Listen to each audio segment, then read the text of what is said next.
the importance of adopting this software in this day and age, in this digital era that we're living in, for a manufacturer, Peter or Linda, what is that importance? Why would you look to invest or adopt this technology that you offer?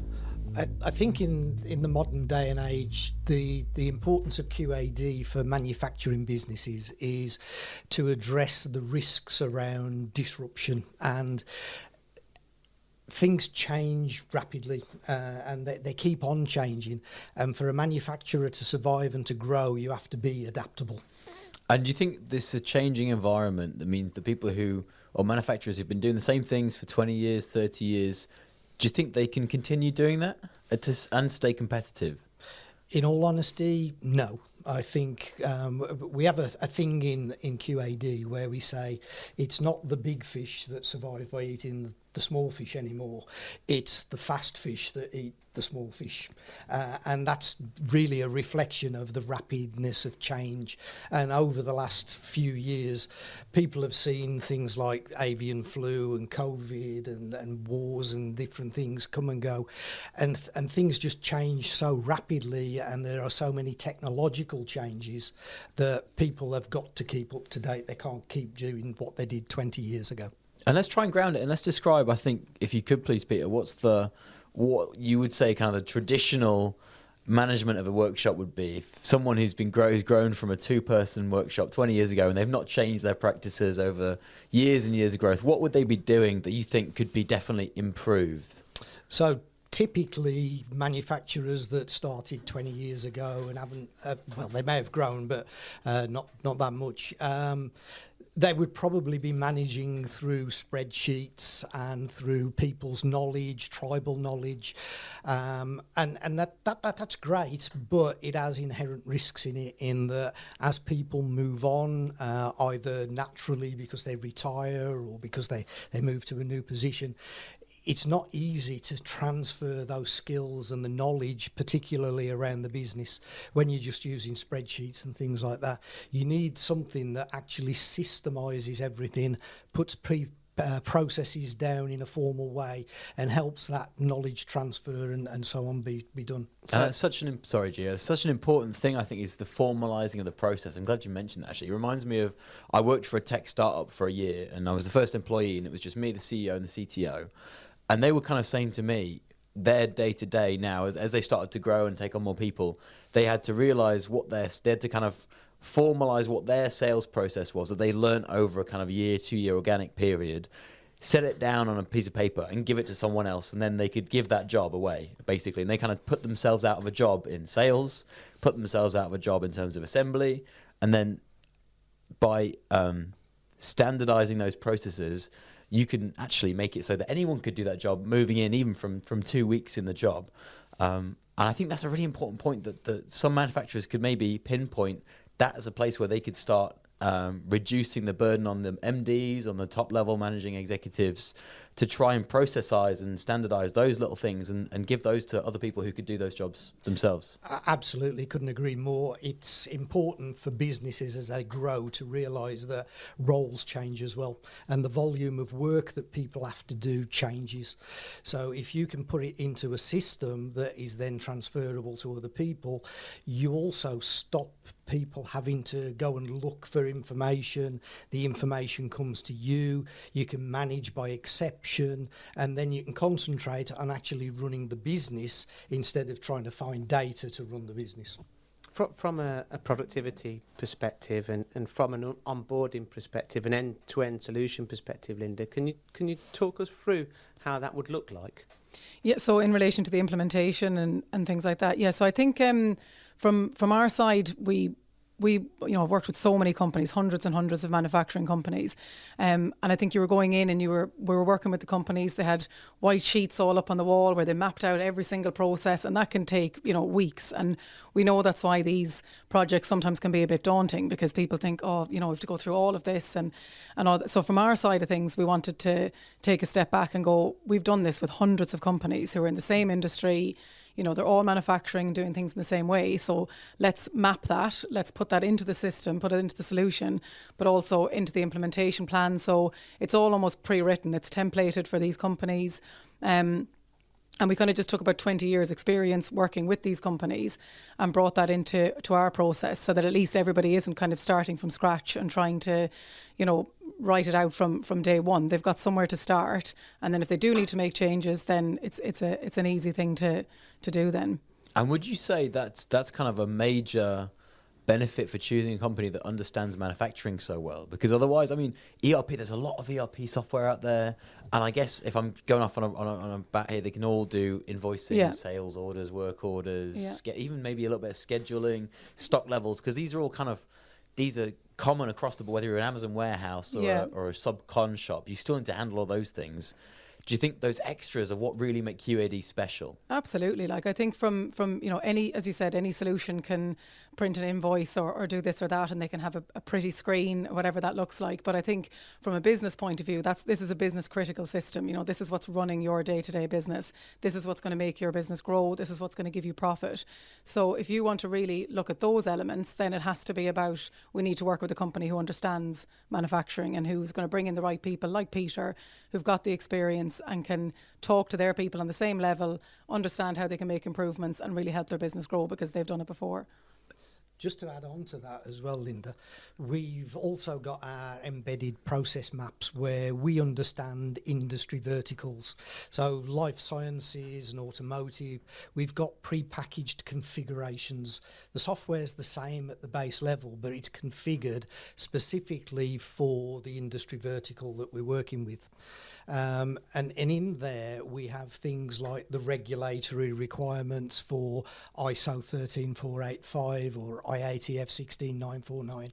And all of that is that experience from 40 years of working with manufacturers that gives us the ability to give rapid rollouts of implementations and give the manufacturer a head start in the processes. And what does that rollout look like? I mean, do you have people from on the QAD side who will be personally involved with the customers as they start to learn about how the software works and map out their processes and again formalize those processes, which is such an important part of growing as a company? Yeah, exactly that. So we have we'll have a project manager who's, they're basically at the helm of the whole thing, and they're going to work side by side with your project manager. So they're kind of, running things from the top level.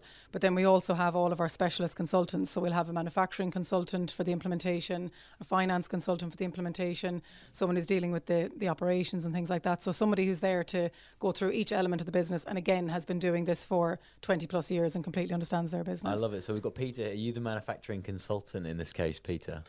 I'm a business consultant, so I work with people like Linda to understand exactly what customers, partners, as they become actually need. We've got a separate team who actually do the implementations.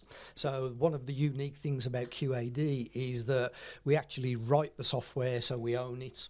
We then implement it with our own consultants. We then support it as well in terms of the functionality, and we also host it in the cloud and look after all of the hardware and everything else that goes into the background to run the system. So at the end of the day, the manufacturer then has a system that we completely look after on their behalf, and it allows the business to work on the business rather than operating systems. So what are the barriers to entry, Peter? What are the pain points of the end users that you can identify, and what barriers to entry do you usually come across that you need to overcome? There are no real barriers to entry to operating an ERP system and the supply chain solutions. The things that we identify with customers who don't run an ERP solution tend to be inefficiencies in the way that they operate, the fact that they're probably working on spreadsheets, so they've got silos of data, and that means that they haven't got a single source of the truth. They'll spend an awful lot of time trying to get facts and figures together, and then at the end of the day, they haven't actually got the time to actually do anything with the data that they've collated. With an ERP solution, all all of that is coordinated for them, it frees up their time, it allows them to be more efficient and therefore work on the business and grow it. So effectively, without an ERP system such as yours, it's very difficult to scale a business efficiently. Would that be an accurate assessment, Linda? Yeah, absolutely. I think it's kind of, if you're doing things in the same way, then how will it grow? I think you can look at it like anything. You know, if we all still had our Nokia 3210, I don't think we'd be doing things in the same way as we're doing now, would we? So it's kind of, you know, you have to change and grow. And I know change can always be daunting. And kind of to your question, that it's like that the barriers to entry is people sometimes don't like change, or they see it as a risk maybe if the project goes wrong. And, you know, people can see that, you know, that's something that could affect them. But, you know, I think that's certain things that have to be considered. We've seen it a lot, haven't we, Rowan? I mean, I'm just going to go and Google what a Nokia 3210 is. I mean, we have seen it a lot within our industry. I mean, automation is a perfect example of that. The adoption of automation has come from the fact that maybe people don't want to change, or people maybe don't yet understand the technology properly. But I think in this digitalised world that we're living in now, for me, I see this as a necessity to run a successful manufacturing business. Yeah, but again, I think sometimes it can be pigeonholed into referring it to a technology. So that's why we run the cloud side of it, so that you don't have to have a load of technical people who are managing that. You know, sometimes I could speak to a CFO in a business and he's almost afraid to speak to me because he thinks I'm not technical. You know, I'm just like, no, I'm not technical either. Don't worry, we're not having a technical discussion about hardware and things like that. It's really, we want to improve your business and this is how we can help you do it. And that's what I think a good business with good support needs to do, because a piece of software, like you say, is an entirely a technical thing, but if you have the support to use it properly, you don't even have to know what a database is to use it effectively and get benefits out of it. There's a big difference between knowing what's behind the scenes and actually just using the thing itself. Yeah. Absolutely. I mean, if you think about your mobile phone, to use Linda's analogy, if you worried about all the different stuff that went on in the background behind an iPhone, you'd never pick one up. You'd be scared to death of it. Absolutely. Yeah, that's a good point. And just a quick one on you mentioned barriers to entry, Gio, and if I want to play devil's advocate here, do you come up against manufacturers who I could imagine would say, look, I don't have time for this, I'm working hard, just trying to get good components out the door? What would you say to people who don't think they've got the time or the energy to do what they might imagine is quite a long implementation process that once it's done will pay for itself, hopefully multiple times over, but it's that initial barrier? Yeah, I mean, an ERP project is a scary thought for some people, but QAD has got that 4 decades of experience. We've got these process maps. We've got project delivery down to a pat. We can come along and we can take a lot of the strain off you. And once you've got through that initial pain and the work that you've got to put into it, because at the end of the day, it's your system. We're giving you a system, the software, to facilitate you to be able to improve and grow your business. You've got to put some hard work in yourself, but ultimately it's worth it at the end of the day. It's worth it at the end of the day, absolutely. And Linda, I remember you mentioned it earlier, we were talking about kind of the number of people who are doing photocopying, who are dealing with inventory, who have got all this stuff in their heads, who are moving paperwork around. I mean, could you try and explain maybe to the listeners what inefficiencies there might be in their workshop right now, and they imagine those kinds of roles that could be used in much more effective areas? Yeah, like I think I'd mentioned when we were talking earlier, there was, you know, a company that I'd worked with that had 3 people full time just photocopying paperwork, and that was their full job. You know, they needed to have, you know, everything documented for the quality purpose of the business. But again, they shouldn't have been doing that. And they could have been repurposed somewhere elsewhere in the business and doing something more valuable. It's the same with cycle counting with stock. You know, you've got all of these people that potentially shut down for a week or more and are doing full cycle counting when that should be in a system. It doesn't need to be taking place. Same with replanning of things, you know, so if somebody's looking and they have to plan something for a second or third time because of material shortage or, you know, anything like that can happen. If they're doing that and the system isn't doing it, it's like, how much time are they spending on doing those things, you know? So I think they're all things that have to be considered, because it's the time, but it's the cost that's associated to that. And kind of to the point there, it's like, if you ask a managing director of a business, will your business be here in 10 years if you continue to work in the same way that you're working now? And you have to answer that question. And you guys have told us a lot of stories over the past day, unfortunately off camera, off microphone, but they were fascinating. I remember, Peter, you mentioned you went to a medical company that had a huge amount of wastage.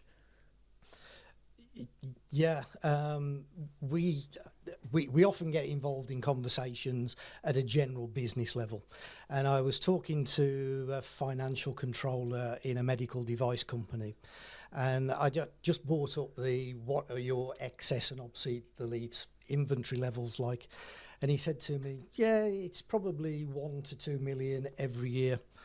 And I said, really, 1 to 2 million every year? Huge. Yeah, but we're not worried about that because that's just part of the cost of doing business. So my reaction to that immediately, being the way I am, was, well, if I can halve that, can I have it, please? It's a fair question. Yeah. Maybe split it down the middle. Yeah. So return on investments in certain scenarios are instantaneous. They are really instantaneous, and it's not just about the documentation and the paperwork. Mm-hmm. There's lots of areas within that business where you can save manufacturers money. Yeah. Can you give us any other examples on return on investment? Yeah, like for example, I think we were talking about inventory and things like that earlier. So, we've lots of customers, again, because of potentially bad planning or, material shortages, so that they then stockpile or whatever it might be. But they could have 2 or 3 warehouses worth of stock that potentially some could be obsolete, some could be just, not necessary, or some could just be, again, stockpiling. And we worked with companies to reduce that down to, you've got 3 warehouses now, you should have 1, and that's where we've got them to. And it's the same with managing any of the inventory. It's like the savings are huge. We've worked with lots of companies who potentially are, because they plan for all eventualities, they hold too much, and then they don't need that. Whereas if they're forecasting properly, they're only making what they need to make, rather than holding a lot of extra inventory. And what? Go on, Rose. Go on. Oh, sorry, Gia. So what I find quite interesting, actually, though, is we're also going to discuss kind of supply chain disruption soon. And I think there's always a balance between how much redundancy you have in your stock and how resilient you are to that kind of disruption, but also how lean you want to be and how little space you want to handle in your warehouse. And that's definitely a balancing act that maybe companies are too lean and maybe sensitive to disruption in the supply chain, maybe a little bit too redundant and have too much stock. And I guess when you've got, unless you have full knowledge of your warehouse, your shop floor performance, how reactive you can be in your machining and assembly capability, you don't know where you are on that line and how resilient you need to maybe make yourself, or how much more sensitive you could be and be saving money. And that's why people hold the stock, because if you've got somebody who's a warehouse manager and they're managing outside of a system, of course they're going to hold stock because their job is on the line. Yeah. So if they don't have that stock there, then they're like, well, my job's on the line. I need to make sure that stock is there. But if they've got a system that they can trust and they can see everything is there, then they put full trust into that system, and then they can go off to manage things in the way they should be doing day to day, rather than kind of trying to hold things just for safety, really. You mentioned trust, Linda, and it's kind of quite obvious that there's a lot of trust required and a relationship involved in working together with your clients. You're not just supplying them a software solution, you're actually becoming a partner with them. Is that a fair assessment? Oh, yeah, definitely. And I think one of the major benefits, I think, from the way we work is that for us, we don't want to just kind of go in and implement something and then disappear away. We want continuous improvement projects. We do things like every year, say if myself and Peter are working with a customer, for example, we'll go back in annually, and that's something, that's at our cost because we want to invest in our customers. So we go back in annually and work with the business, with the team, what's worked well out of what you've done, what hasn't, out of the solution since the implementation. And then we start to look at, well, maybe you could start to bring this in, maybe this would benefit you. And then you get those continuous improvement projects. You get great momentum within the business because they can see all the improvements. Their jobs are made easier, their lives are made easier, the business is more efficient, it's growing. So, for us, it's a kind of a win-win on both sides, and then it becomes that partnership and that real trusted relationship. And bringing people like Peter in with his expertise is always a big benefit for that. Well, Peter, you've certainly got some expertise. You've massively impressed me today. And one of the biggest points that I'm taking away from this as well, if I was a business owner, and you mentioned, Peter, that everyone is busy in their day-to-day tasks. As a business owner, you're also very busy running the business, but you've not got visibility in all areas of the business. So effectively, you're giving visibility to the owner of the business. And that visibility is priceless because that will identify the inefficiencies within the business, and that's where a lot of the return of investments are coming from. Because if you don't know where your efficiencies are, you can't you can't measure your performance, can you? Absolutely, couldn't agree more. If you can't measure it, you can't improve it. So that's the fundamentals of it. And with QAD's ERP solutions, we've digitised all of that as well. So you haven't got to run around looking after pieces of paper and so on. It's a single source of the truth from end to end, including external to the four walls of the business as well, because it's great having complete control within the four walls of your own business. But if you're then blindsided by something that's happening on the supply chain side, goods coming in from suppliers and things like that, then ultimately you can't control what goes on inside the business as well. No, absolutely, and I think really we touched upon the supply chain in one of the technical corners, so make sure you tune into MTDCNC to watch that technical corner. But how important is the supply chain? I know we've touched upon it briefly within this podcast, but can you go into a little bit more detail?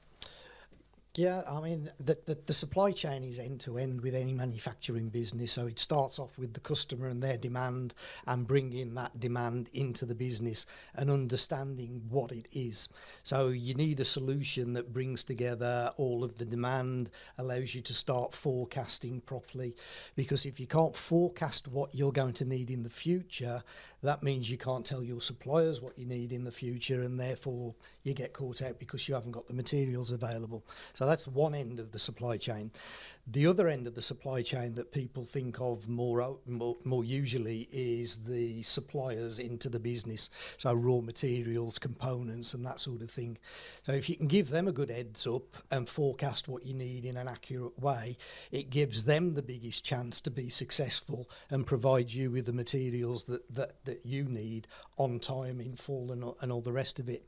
But that visibility is essential because, again, if there's a disruption in that supply chain, it doesn't just affect what you do within the four walls of your business, it also ultimately has a knock-on to your customers. And if you can't supply your customers on time, in full, every time, there are lots of other people who probably can do that for you. So that's essential. And that's quite an interesting point, really, because I guess plans are like essential, but planning is essential, but a plan is kind of almost useless in that you've got no idea what's going to happen tomorrow. That just destroys any sense of model you had about the future. And so forecasting, again, is probably absolutely invaluable to get a sense of the dynamics of the business. But the forecast itself, as is, probably that's not what the future is going to play out as. So if you know, can have a feel for how your business is going to respond given certain disruptions and certain what if scenarios maybe, then as you mentioned, that helps to concrete your relationship with your customers. Because if you imagine your one of your, I guess, special IPs is that you've got a piece of software that helps you to plan and forecast and helps you to succeed with customers even when no one else can, then that might help you find more customers, more growth, and they'll come to you for more work. Absolutely, yeah. And one of the things that we do on the forecasting side is, and we touched on it earlier about technologies, is that we found with some of our automotive customers, they were getting schedules from their customers, and they weren't particularly accurate. They were, I don't know, just for numbers' sake, forecasting 1,000 units per month, and then they were actually taking 700 one month and 1,200 the next month, and it's up and down. We actually embedded some machine learning technology in our forecasting solution, took all of the raw data, we keep on recycling it, we compare what we were forecast with what was actually happening, created a machine learning algorithm that then created ultimately a much more accurate forecast than the ones that were coming from the OEMs. So technology helps, working as a partnership with customers helps. So all of it together helps everyone to become more successful. So you're bringing everything together. The software is bringing everything together. Absolutely. And if you had a message to give to our audience in regards to why they should start a journey with QAD, what would that message be? What would be the reason? I think, well, we've kind of touched on this a little bit, but I think, again, it's just the experience that's brought from, all of the people within QAD, but why the solution was was built in the first place. You know, it's purpose built for manufacturing companies. So we're not kind of focusing out on different areas. We kind of haven't tried to expand into areas where we don't have the expertise. It's like we've focused specifically on manufacturing because that's what we want to be the experts in. And we've spent over 40 years doing that as a company. So everything that's been written has been written for people like you, if you're manufacturing something. And then obviously we've kind of grown that out over the years to build the supply chain around it, to build the solutions, because we listen to our customers. We work very closely with our customers to try and understand what it is they need to run their business. So that's kind of a big part of it for us, is that it's a two-way street here, really. And Linda, you mentioned, where would your business be in 10 years if you didn't invest with QAD? Peter, where would a business be, a manufacturing business be, if they didn't invest in QAD within 10 years, or they didn't invest in this type of solution with yourselves? That's a really good question, and probably one that we can't answer, because if we could, then I'd be putting my lottery numbers in tomorrow and wouldn't need to be doing podcasts. Harsh words. But yeah, I mean, the chances that your business is still going to be around in 10 years' time, if you haven't adopted modern technologies and embraced what's there today and tried to carry on doing what you were doing 10, 20 years ago, I guess the odds are that it's not going to be there in 10 years' time. In fact, I think we've got some statistics that our marketing friends gave us where 20 years ago, the life expectancy of an S&P 500 company was something like 40 years. Today, the S&P 500 life expectancy of companies is 12 years. So that gives an idea of how life cycles are shortening. It's a very good point, though, Peter. But your invite for the next podcast is still a single day, I'm afraid. But I guess that just goes to show how volatile the market is, even for the big companies that are almost too big to fail for some of them. And when you're an SME or a medium-sized company, then it's even more volatile and even more of a struggle to stay competitive when there's also a lot of global competition. Absolutely. So the more you take up the tools that are available to you, the more chance that you've got of surviving all of that disruption and mitigating the risks involved with it.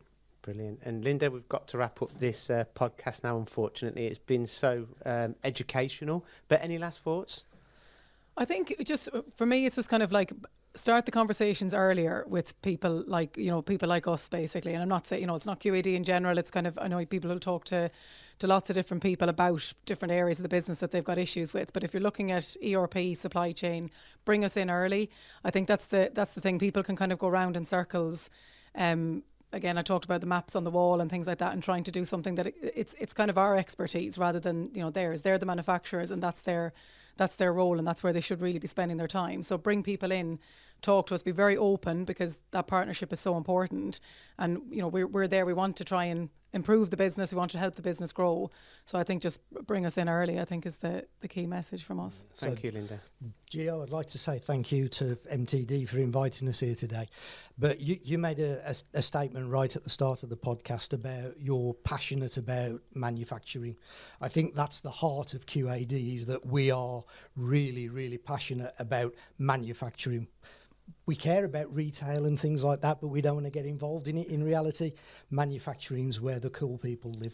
Great thing to say. Ro, any last thoughts? Love it. No, it's fascinating how big and complicated and horrible, probably, I'm just guessing, implementation of an ERP system can be. It can be painful. And I hope I'm not being a bit mean saying lots that. of them fail, and I think we have to be honest about it. And that's why having all of these things templated, scripted, having the experience, having the knowledge is such a key thing. And that is so invaluable in this painful implementation process that's simply got to be done probably by almost every engineering company in the world at some point in the future if they want to stay competitive. So I think it's a testament to you guys who've been going for so long, even though that's such a painful experience, and I guess these manufacturers need to go to someone like you who's got that experience, and like you say, it's a partnership and you'll grow together.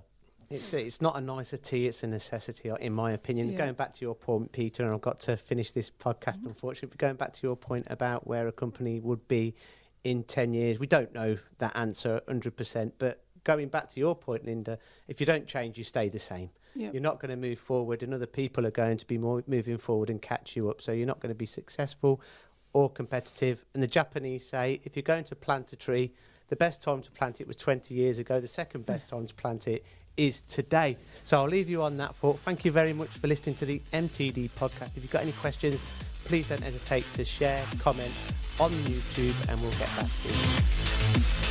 Thanks for listening to the MTD podcast. If you found value in this episode, please subscribe and leave a rating and review. Find more episodes on mtdcnc.com.